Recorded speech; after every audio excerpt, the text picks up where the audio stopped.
कर्नाटक में पहली बार किसी मुस्लिम स्पीकर का इंतखाब हुआ है। Congress MLA UT Khader Karnataka assembly के नए स्पीकर चुने गए हैं। स्पीकर मुंतखब होने के बाद यूटी कादिर ने जी मीडिया से खास बातचीत की।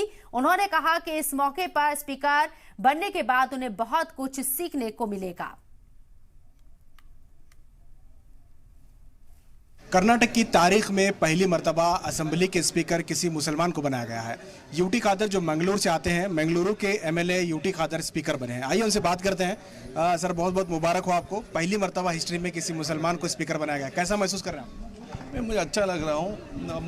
अमर में क्या विश्वास कर रहे हैं, वो विश्वास के अनुगुणವಾಗಿ हम काम करके सबका विश्वास लेकर ये युद्ध का गौरव गंध कापड़ करने का प्रयत्न मैं करता हूँ।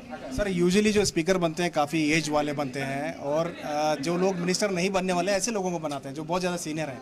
आप नौजवान हैं, आपको ये मौका मिला है, कैसा लग रहा है? मुझे बहुत अच्छा लगा है।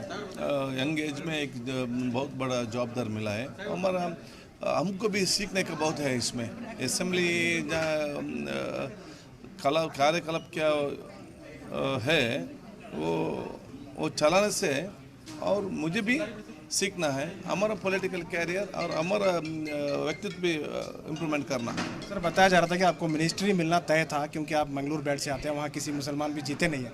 उस बेल्ट में आपको मिनिस्ट्री मिलना तय था, फिर भी आपने स्पीकर क्यों चुना? मिनिस्ट्री कभी बन सकते हैं ना, नेक्स्ट भी बन सकते हैं। अभी है हमारा अवकाश है प्रथम बार।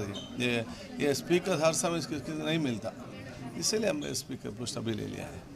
बहुत बहुत शुक्रिया सर। ये थे यूटी कादर साहब और ये पहले स्पीकर हैं जो मुस्लिम कम्युनिटी से आते हैं, उन्हें स्पीकर बनाया गया है। कैमरा पर्सन समीर के साथ शाहिद काजी, बेंगलुरु।